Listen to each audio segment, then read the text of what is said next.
Tout a commencé par une blague. Le genre de blague censée être inoffensive, jusqu'à ce qu'elle ne le soit plus.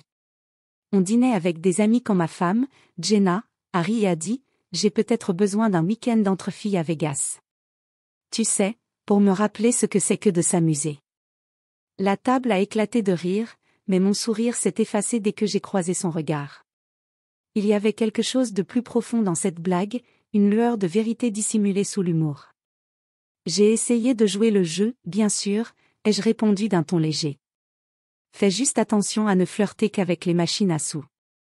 Tout le monde a ri de nouveau, mais pas elle. Au lieu de ça, elle a souri en coin, m'a regardé droit dans les yeux et a dit « Allez, à vous. Tu crois que je ferais mieux que toi à Vegas ?» Cette phrase m'est restée en tête toute la soirée. Une fois tout le monde parti, j'ai demandé « C'était quoi, ça ?» Elle a haussé les épaules en faisant défiler son téléphone. C'était une blague, Liam. Ne sois pas susceptible. Mais voilà. Je n'étais pas susceptible. J'étais juste observateur. Parce que, des semaines avant ce dîner, Jenna se comportait différemment, plus secrète avec son téléphone, distante lors des conversations, et souriant constamment en lisant des textos qu'elle refusait d'expliquer.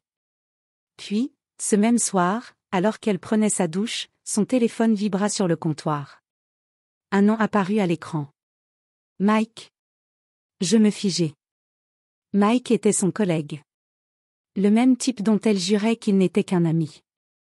Le même type dont elle parlait un peu trop souvent ces derniers temps. Je n'ouvris pas le message. Pas encore. Je fixai simplement l'aperçu. Il disait « J'ai hâte de te voir à Vegas. » Un clin d'œil. Vegas. La blague. Je reposai le téléphone et m'assis sur le bord du lit. Je ressentis cette lourdeur familière dans ma poitrine. J'étais déjà passé par là. Dans cet entre-deux incertain, entre le doute et la vérité. Quand elle sortit de la douche, une serviette enroulée autour d'elle, souriant comme si de rien n'était, je dis simplement « Alors, Mike va à Vegas, lui aussi. » Son visage se décomposa instantanément. Elle devint livide. C'est là que j'ai compris que ce voyage n'était pas une blague. C'était un plan, et ma réponse allait tout changer. Jenna se figea, serrant un peu plus fort sa serviette. « De quoi tu parles ?» demanda-t-elle d'une voix légèrement tremblante, malgré ses efforts pour paraître détachée. Je me suis adossée à la tête de lit, l'observant attentivement. « J'ai vu le message de Mike, » dis-je d'un ton d'égal. « Je n'ai pas lu. J'en ai juste vu assez pour savoir qu'il est impatient d'aller à Vegas. » Pendant un instant, elle resta immobile. Puis elle rit, mais d'un rire qui se brise à mi-chemin. « Oh mon Dieu, Liam, tu es incroyable. » Il participe à la conférence professionnelle à laquelle nous assistons. Tu sais, celle dont je t'ai parlé il y a des semaines. J'acquiesçai lentement. Oui. La conférence. Celle qui n'apparaît pas sur ton agenda. Celle que tu as inexplicablement oublié de mentionner au RH quand je t'ai demandé ton emploi du temps. Ses yeux s'écarquillèrent, réalisant que j'avais déjà fait mes recherches. Elle attrapa son téléphone sur le comptoir, le serrant contre elle comme un bouclier. « Tu as fouillé dans mes affaires ? » « Non, » répondis-je calmement. « J'ai juste commencé à faire attention. » Silence, lourd, suffocant.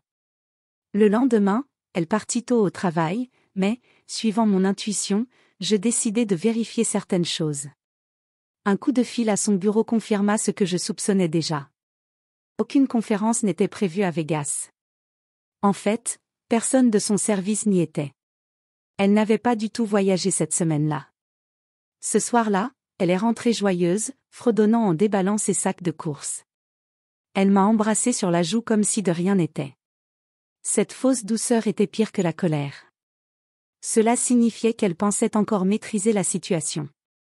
Alors, j'ai souri aussi. Dis, j'y pensais, ai-je dit. Je pourrais peut-être venir à Vegas avec toi. J'ai besoin de me changer les idées. Ses mains se sont figées en l'air. Quoi? Non, Liam. C'est pour le travail. Tu t'ennuierais à mourir. Oh, allez, ai-je dit doucement. Ça pourrait être sympa.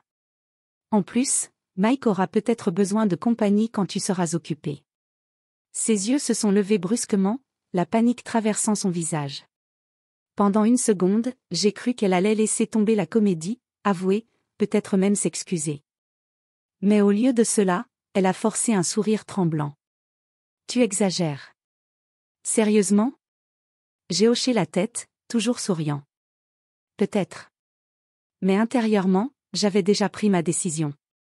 Je n'allais plus discuter. J'allais lui montrer de quoi j'étais capable. J'avais vraiment l'impression d'exagérer. 2 jours plus tard, elle partait pour Vegas. Valise à roulettes, sourire forcé, baiser d'adieu mécanique. Je l'ai regardée disparaître au bout de la rue et j'ai attendu, non pas avec colère cette fois, mais avec une sorte de calme froid et concentré, celui qu'on éprouve quand on a déjà accepté ce qui va arriver. J'avais installé une application de géolocalisation sur son téléphone il y a des mois, non par paranoïa, mais parce qu'elle l'avait déjà perdu dans un restaurant. Maintenant, elle affichait son horaire de vol et sa destination en temps réel. Sauf que l'application ne s'arrêtait pas à Vegas. Elle s'arrêtait à Los Angeles. Je me souviens d'avoir fixé cette carte, le petit point clignotant qui se déplaçait sur l'écran, et d'avoir senti quelque chose se durcir en moi. Ce n'était plus du chagrin d'amour. C'était la confirmation silencieuse que j'avais eu raison depuis le début. J'ai attendu quelques heures, puis je lui ai envoyé un texto. « Salut, comment va Vegas ?» Dis à Mike que je lui dis bonjour.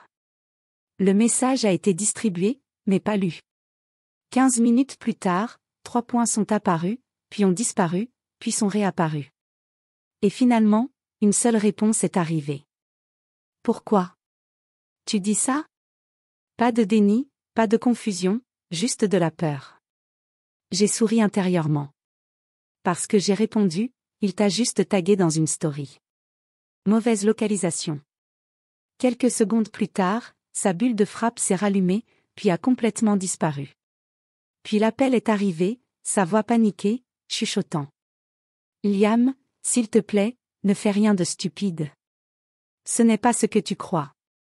Ce que je crois, ai-je dit doucement. Tu as encore menti, Jenna. Mais ne t'inquiète pas, je ne fais rien de stupide. Je fais juste mes valises. Il y a eu un long silence.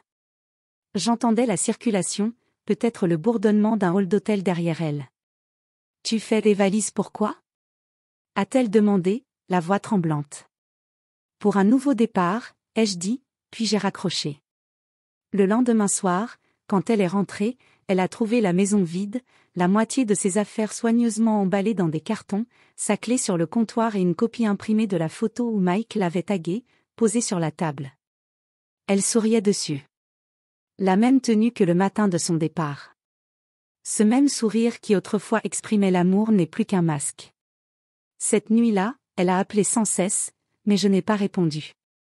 Car parfois, le silence exprime ce que les mots ne peuvent dire. Tu as brisé quelque chose d'irréparable.